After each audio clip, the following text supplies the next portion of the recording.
Hi, friends. It is June 1st. It is Monday. It is about 10 a.m. And I'm going to spend a little bit of time talking you through what you can expect this week. First, I just want to take some time to just acknowledge the events of this weekend. If you are not aware of the protests and what happened in Rochester this weekend, definitely go read some articles about it. It's pretty intense and certainly very timely given the discussions that we've been having. I keep thinking about that.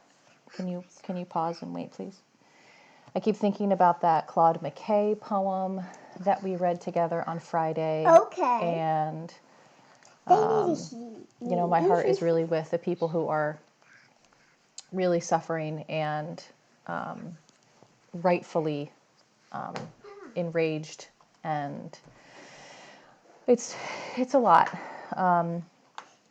So with that in mind, I'm hoping that you're getting close to finishing the text. If you click on To Kill a Mockingbird, our online learning folder, you'll see our schedule for the week.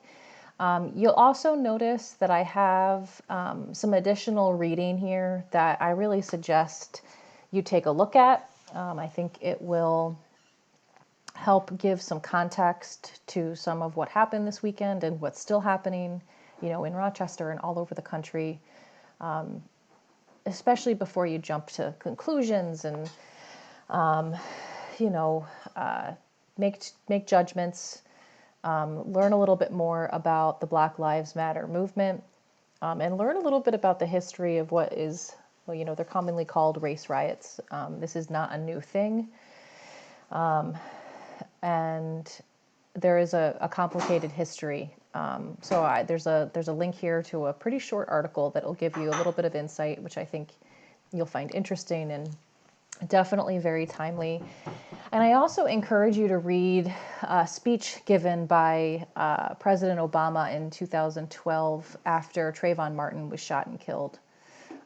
He was a 17-year-old in Florida who was killed by George Zimmerman, who thought he looked suspicious.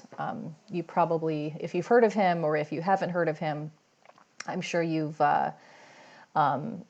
seen or heard of the young man that was shot and killed because he was wearing a hoodie. That's how he's most commonly known. And President Obama has some really, I think, important words for us that are really helpful in contextualizing some of these events and helping us understand them better. So you should be working on finishing the book. There's also an online discussion forum here for you to participate in. Now that, after the events of this weekend, I might end up tweaking that question a little bit. If you've already answered it, it's fine. But if you haven't yet, just know I might tweak that question a little bit after I'm done recording this video. And then the next task is for you to get started thinking about our final task for To Kill a Mockingbird. There are 5 articles here for you to read and annotate. It is a lot of reading, so I will just be really clear on that. It is quite a bit of reading. But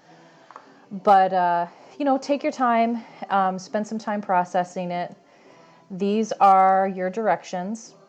So, one of the things that we're going to start thinking about is, why are we reading this book?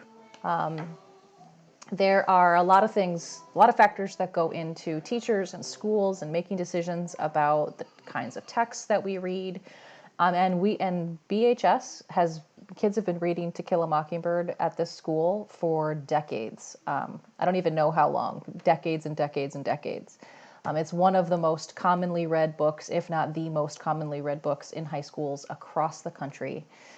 And a lot of people are, fervent believers in the power of this text. They praise it as, a classic best-loved novel. They suggest that it's timeless in its nature. Its message of empathy is really important for all young people to read.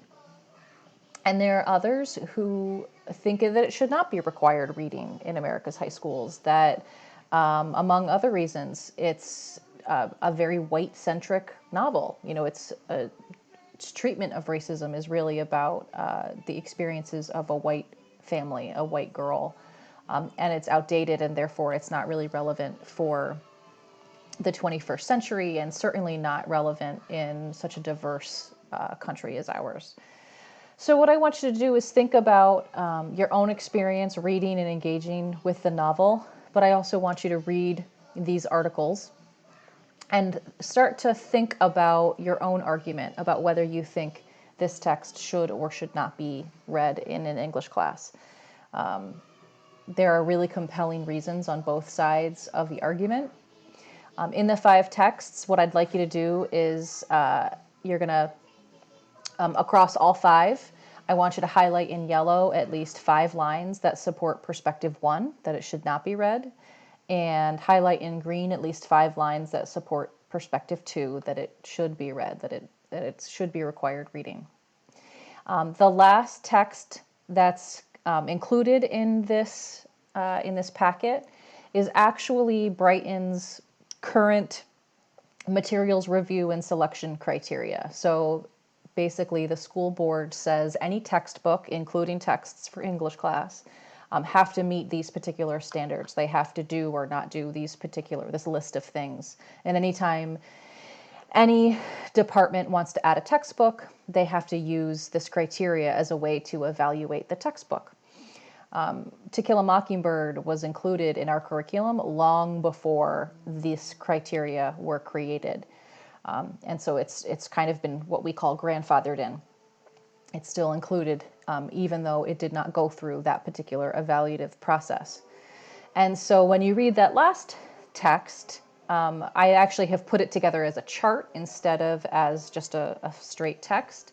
And there are some questions I want you to answer as you and complete the chart as you go through and look at that last text. So those are the 3 tasks. Again, highlight in yellow, highlight in green, and then complete the chart on the very last page there for text 5. And then you'll submit it. Once you are done with that, you certainly, probably going through those texts and reading those documents will start to solidify for yourself which side you agree on. And then the next step, and you can see it right here in front of you, not all of this is available to you yet because I haven't quite completed building out the lessons for these yet, but I'll give you some insight into where you're headed. The next step will be to write your claim, decide which of the perspectives you most agree with. You're going to choose your evidence from those texts. The evidence is going to come from the articles. It's not going to come from the novel, although you might use details from the novel to explain your thinking. Then you're going to draft your body of your essay, which is going to be like one solid meaty paragraph that argues your point. It's going to include a concession or a counterclaim to acknowledge the other side. Then you'll work on drafting your introduction and your conclusion, and then you'll submit your final draft. It'll be due on Tuesday, June 9th. At any point through the process, of course, you can join my office hours. You can email me with any questions that you have. I'll be giving you feedback on 8B, 8C, and 8E. So each of those 3 steps, I'll give you feedback along the way to let you know if you're on the right track. And then you'll submit your final on the 9th. We will have one more very small assignment after this, and then we'll be done for the year. So if you have questions, concerns about anything, let me know. Like I said, I will be building some video lessons for you on 8B, 8C, and 8E with some examples and resources built in. Those are forthcoming. You'll see them available to you probably in the next day or 2. All right, friends, have a good week and let me know what you need. Bye.